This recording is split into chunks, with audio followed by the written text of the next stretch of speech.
Well students, good morning. Online classes में आपका स्वागत है। आज हम सेकेंड ईयर AHDP के फर्स्ट सेमेस्टर में माइनर वेटनरी सर्जरी का चैप्टर नंबर 4 यानी एनेस्थीसिया या जिसे निश्चेतन बोलते हैं उसके बारे में अध्ययन करेंगे। कल हमने देखा था एनेस्थीसिया क्या है, यानी पशु के शरीर पे या इंसान के शरीर पे जब शल्य चिकित्सा करते हैं, चीर फाड़ करते हैं, तो उससे पहले या तो उस भाग को या उस क्षेत्र को सुन्न कर देते हैं, दवा से सुन्न कर देते हैं, यानी उसका सेंसेशन जो है एक बार के लिए रोक देते हैं, डिप्रेस कर देते हैं, या पूरे शरीर को पशु को बेहोश कर देते हैं पूरे, ताकि उसका सेंस जो है कुछ समय के लिए डिप्रेस हो जाए और पशु को दर्द महसूस नहीं हो, या उसको वातावरण से वो अन्न विज्ञ हो जाए, बाहरी वातावरण से, और उस टाइम हम उसका ऑपरेशन या जो शल्य क्रिया करनी है वो कर सकते हैं। जैसे पशु हिलता डुलता नहीं है, पशु को चोट नहीं लगती आदि, जो कल मैंने आपको बताया था। फिर हमने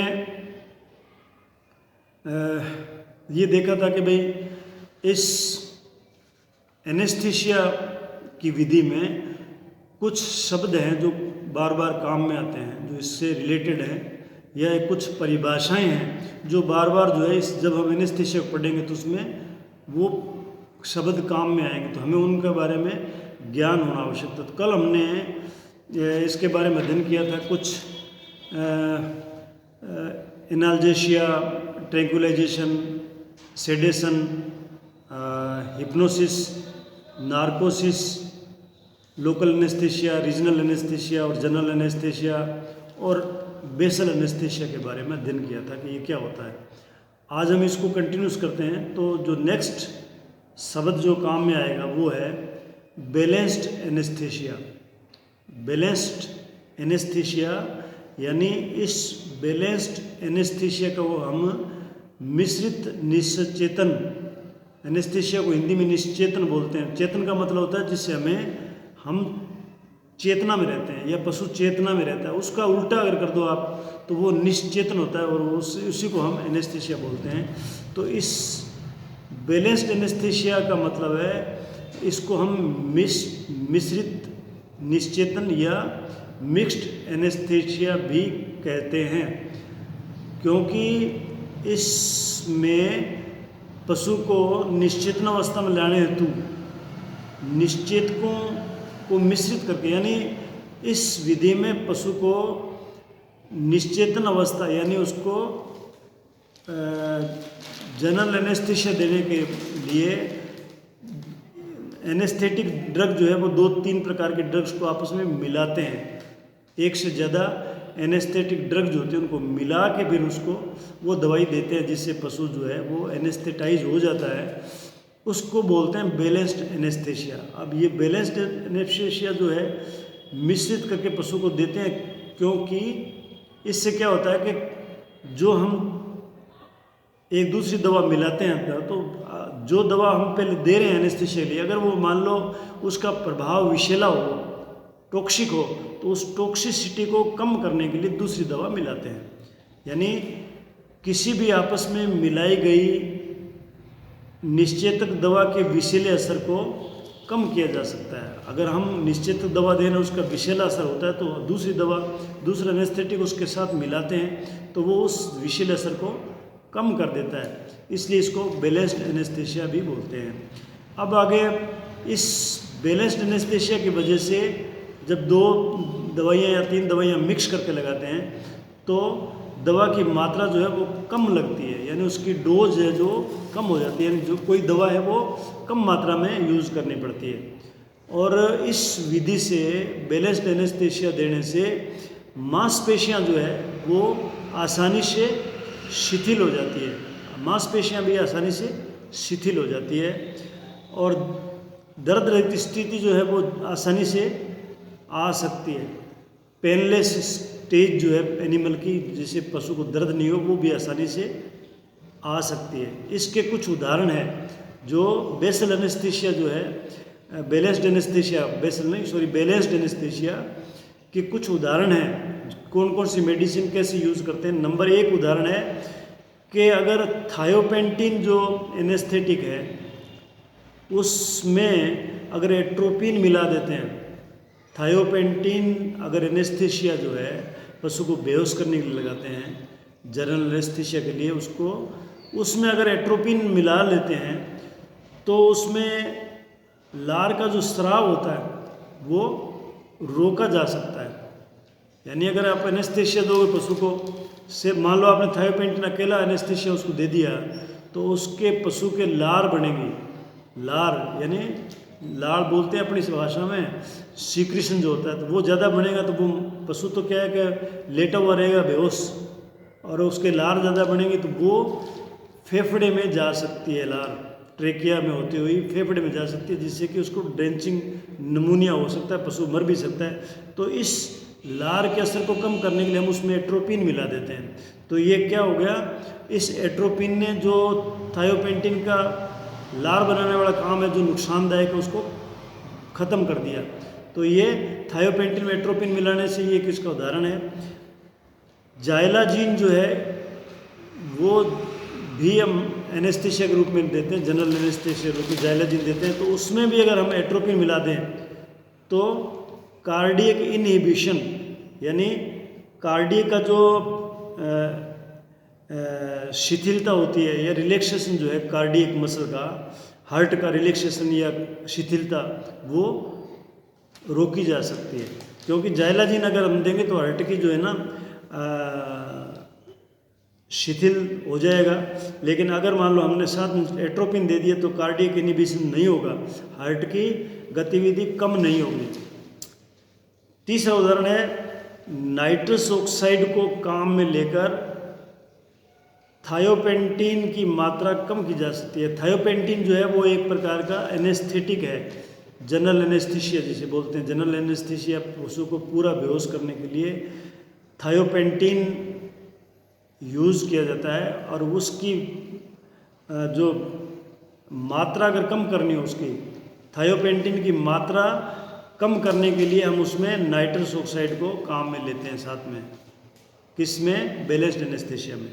चौथा उदाहरण है गेलेमाइन को काम में लेकर, अगर हम गेलेमाइन को काम में लेते हैं तो मांसपेशियों को आसानी से रिलैक्स कर सकते हैं और जनरल एनेस्थीसिया की मात्रा को कम कर सकते हैं। कोई जनरल एनेस्थीसिया अगर आप दे रहे हो और उसके साथ में अगर आपने गेलेमाइन को मिला दिया, काम में ले लिया गेलेमाइन को, तो मांसपेशियों को आसानी से रिलैक्स कर सकते हैं और जनरल एनेस्थीसिया की मात्रा भी कम की जा सकती है। तो ये 4 जो है इसके बैलेंस्ड एनेस्थीसिया के उदाहरण है। तो आपको एग्जाम में पूछा जा सकता है कि बैलेंस्ड एनेस्थीसिया क्या है, उसके कोई उदाहरण बताओ। तो इसके 4 एग्जाम्पल हैं।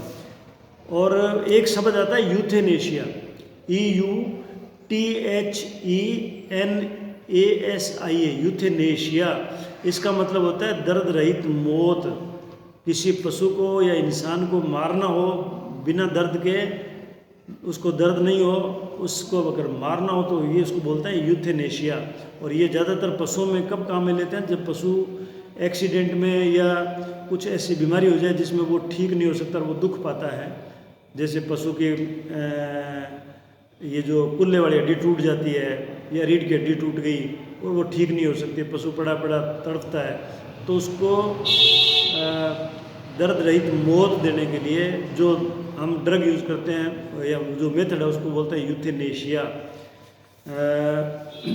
अब हम इससे नेक्स्ट जो है वो देखते हैं कि निश्चेतन औषधि का चयन करने के लिए हमें क्या क्या चीज़ें देखनी पड़ेगी। निश्चेतन औषधि यानी एनेस्थीसिया के लिए दवाई का चयन करने के लिए, यानी पशु शल्य चिकित्सा में एक जैसी निश्चेतन औषधि यानी एक ही दवा सभी पशुओं को निश्चेतन करने में काम में नहीं ले सकते। यानी एक प्रकार कोई एक मेडिसिन ए मेडिसिन है वो सभी प्रकार के पशुओं में तो हम एनेस्थीसिया के लिए काम में नहीं ले सकते, क्योंकि सभी की शरीर की रचना और शरीर की क्रिया और उसका मेटाबॉलिज्म सब अलग अलग होता है।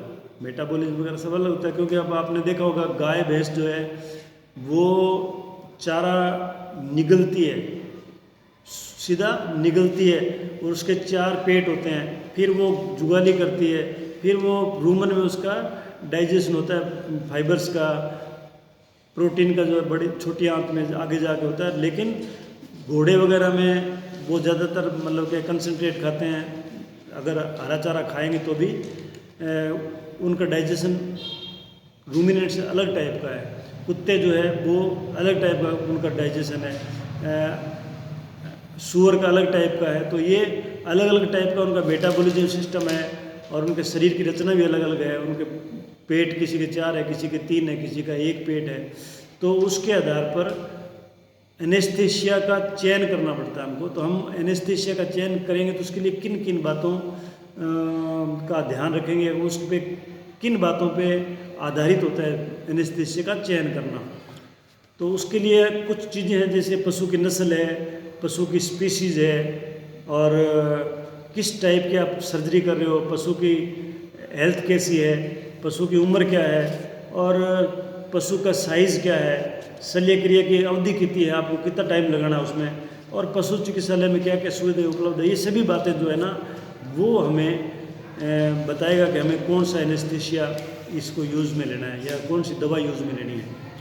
तो उसमें सबसे पहले पशु की नस्ल। अब आप ये देखो, कुछ नस्लें ऐसी होती है पशु की ब्रीड, जिनमें किसी विशेष प्रकार का एनेस्थीसिया ही काम में लेना पड़ता है। जैसे आपको एक उदाहरण देते हैं कि ब्रेकियोसिफेलिक एक कुत्ते की ब्रीड है।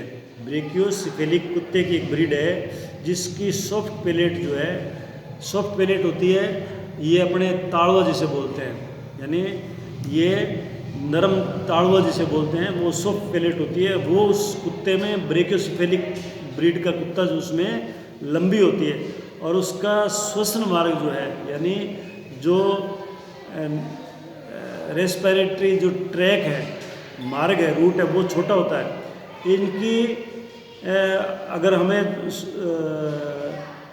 जब सर्जरी करते हैं या एनेस्थीसिया देते हैं उसको, तो हमें एंडोट्रेकियल ट्यूब को काम में लेना चाहिए, क्योंकि उसको सांस लेने में तकलीफ होगी इस सॉफ्ट पैलेट की वजह से जो लंबी होती है। इसलिए उस कुत्ते के लिए हमें ब्रेकियोसिफेलिक कुत्ते में एनेस्थीसिया देते टाइम एंडोट्रेकियल ट्यूब को काम में लेना चाहिए, सांस लेने में दिक्कत नहीं हो। और इस प्रकार के पशु का अगर ऑपरेशन करना हो तो उसको अल्ट्रा शॉर्ट अर्थात सूंघने वाली दवा निश्चित न दूँ। अल्ट्रा शॉर्ट का मतलब था जो एनेस्थीसिया जल्दी जिसका असर कम हो जाए, जिसका असर जल्दी कम हो जाए, ख़त्म हो जाए, और ज़्यादातर उसको सूंघने के वाली दवा, जो सूंघने वाली दवा, तो उससे उसको निश्चेतन या एनेस्थेटाइज करते हैं, उसको जनरल एनेस्थीसिया देते हैं। तो ये पशु की नस्ल पर डिपेंड करता है कि पशु की नस्ल क्या है।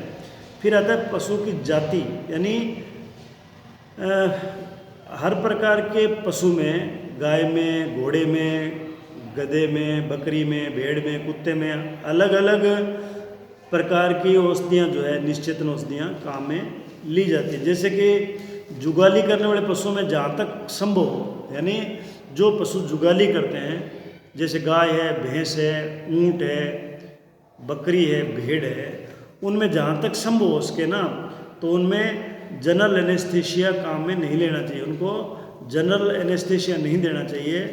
उसका कारण ये है कि अगर आप जनरल एनेस्थीसिया दोगे, पशु को पूरा बेहोश करोगे, तो वो 2 घंटे 3 घंटे तक बेहोश रहेगा और ज़मीन पे लेटा रहेगा। अगर लेटा रहेगा तो उसका पेट अगर जो नीचे दबा हुआ है या ऊपर है, तो पेट में जो गैस बनेंगी, आफरा आ जाएगा और पशु जो है आफरे से मर सकता है। इसलिए उसको जहाँ तक संभव हो उसको लोकल एनेस्थीसिया या रीजनल एनेस्थीसिया दे के ही उसका ऑपरेशन कर देना चाहिए। और इससे श्वसन क्रिया में भी परेशानी होती है। घोड़ों में जहाँ तक हो सके, घोड़ों के अंदर जहाँ तक हो सके नर्व ब्लॉकिंग के माध्यम से शल्य क्रिया करें। नर्व ब्लॉक का मतलब जिस एरिया का ऑपरेशन करना है वहाँ की नर्व को ब्लॉक कर देना चाहिए। जो नर्व जो उसको सप्लाई कर रही है, सेंसेशन दे रही है उसको, उस नर्व को ब्लॉक करके और शल्य क्रिया करें, ताकि घोड़ों को अगर आपने मान लो उसके नर्व ब्लॉक नहीं की, उसको जनरल एनेस्थीसिया देते तो घोड़ा तड़फेगा। घोड़ा तड़फेगा तो उसको चोट लगने का डर रहता है। घोड़े को अगर चोट लग जाती है तो उसको टिटनस बहुत जल्दी होती है। इसलिए घोड़े की सर्जरी जहाँ तक हो सके नर्व ब्लॉकिंग द्वारा करनी चाहिए। ये नर्व ब्लॉक क्या है, ये आगे हम नेक्स्ट लेक्चर में पढ़ेंगे कि एनेस्थीसिया के क्या प्रकार होते हैं, किस प्रकार, उसमें हम ये नर्व ब्लॉक वगैरह आगे पढ़ेंगे। किस प्रकार की शल्य क्रिया कर रहे हैं, ये भी मतलब कि शल्य आपको एनेस्थीसिया का चुनाव करने में महत्वपूर्ण योगदान रोल अदा करता है कि आप किस टाइप की सर्जरी कर रहे हो। पशु के शरीर पर किस प्रकार की शल्य क्रिया करने जा रहे हैं, इस पर भी औषधि का चयन निर्भर करता है। जैसे आपको अगर सीजेरियन ऑपरेशन करना है, बच्चा निकालना है पेट को चीर के, सीजेरियन ऑपरेशन करना है, तो बारबीचुरेट एनेस्थीसिया जो है उसका उपयोग नहीं करते हैं। क्यों नहीं करते हैं?